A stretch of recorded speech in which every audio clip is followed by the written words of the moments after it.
Hey, what's going on, everyone? My name is Matt Jarbo. This is $3 Theater, and just a little over a week ago, Fantastic Beasts: The Crimes of Grindelwald hit theaters, and it's divided fans quite a bit, actually. I've talked about it a lot on the channel, and that's why I was sitting in the shower today, standing in the shower today, and I was thinking about the movie, thinking about things I wanted to see from Fantastic Beasts 3, and I felt like I put together a little list of things I want to see in the next movie because I was so torn on aspects of this one, predominantly JK Rowling's writing, which is the framework of the franchise and how it's lacking. And these are things I feel would make Fantastic Beasts 3 a better movie and a more enjoyable movie. And from there, so with number 5 right off the bat, make Grindelwald the main character. Going forward, make him the main character. Scale back Newt. They're going to do it anyway. She's trying to turn Newt into Harry Potter. So don't even worry about that. Just start scaling him back, replace him with Dumbledore, make him a support character, make Grindelwald the main. And I'll tell you guys why. Avengers Infinity War gives us the perfect movie villain in an ensemble film. And that's exactly what Fantastic Beasts is. It's an ensemble film.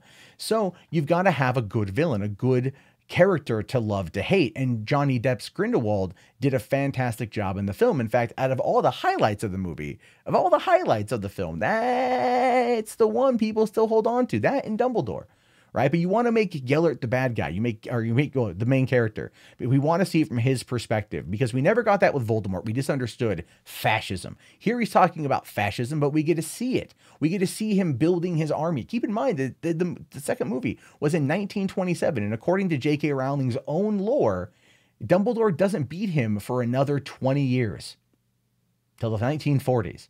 Right. And obviously there was a hints at World War II, the atomic blasts in Hiroshima and Nagasaki. That was something that was alluded to as well. That is something that they're probably going to experiment with. So the next couple of films are going to take place over the course of the next couple of decades. So make Gellert, like Thanos, the main character, and have us understand him.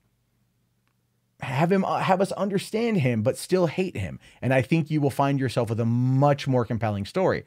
Number 4 is make Tina more likable.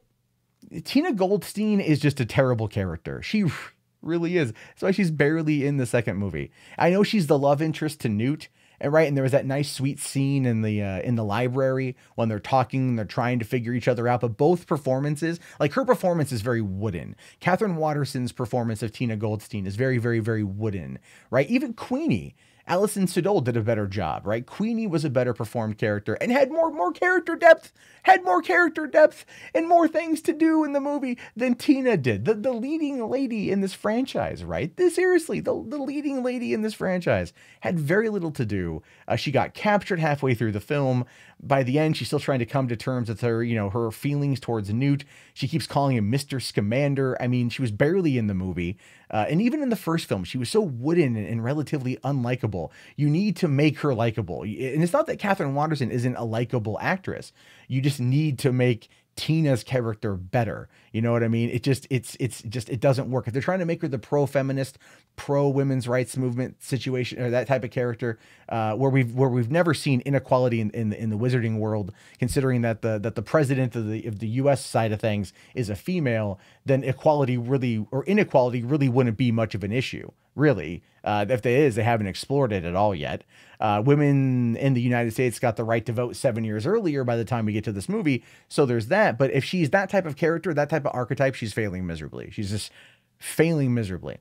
Now, here's the thing that I really want to see more of in the movie. This is number 3. I really want to see more Niffler or other beasts. The movie was called Fantastic Beasts: The Crimes of Grindelwald, and we got that one cat thing from China, which was cool, but that whole scene again in the library where it's running around, running away from the cats. A lot of cats in this movie. There's a lot of cats in the film. Ultimately was just kind of wasted. It was just more CG, more overuse of CG. But Niffler, we had some kind of emotional connection with from the first movie. There's 2 more Nifflers that were introduced in this one, got absolutely 0 screen time. Niffler himself escaped the briefcase, stole the blood pact from Grindelwald. Don't know how he got around that one. So again, that's going to come up here in another point that I'm trying to make here. And we've got all that, but just not a lot with the beasts. And even the beasts in the first movie were kind of like hit or miss. So either focus on 1 or 2 throughout the rest of it, right? but don't show us like long drawn out scenes of him in the briefcase or his apartment trying to like feed a water seaweed dragon sort of thing. Like it looks cool and it's probably cool to write, but it just on screen, it doesn't do anything to advance the story. Which actually takes me into the second one here, number 2, which is simplify the story. The story, I get it. They're setting up the next 3 films. Effectively, Grindelwald or Crimes of Grindelwald is kind of a reboot of the franchise in its second entity. If you think about it, it really is. It establishes everything. We now know the players, but now we have the core storyline, and that's going to take us forward. But it's still got to be simplified. So many plot threads were kind of left, right? You had Lyra Lestrange's death that I've argued wasn't even remotely earned. The emotional resonance and the emotional impact of that sacrifice was entirely wasted because we had no time to identify with her and connect with her on the particular point. So there's that. Additionally, just other little angles were just kind of poorly sprinkled around. The thing with the other Lestrange brother made like no sense as well. It just went nowhere. Things went nowhere that work in a book because you can extrapolate, you can do exposition. This doesn't have that. So treat it as a pulpy adventure novel, bring in another writer and just bam, bam, bam, bam, bam. Just nail it out like that. Now here's number 1. Here's the number 1 thing I want. Fewer Easter eggs.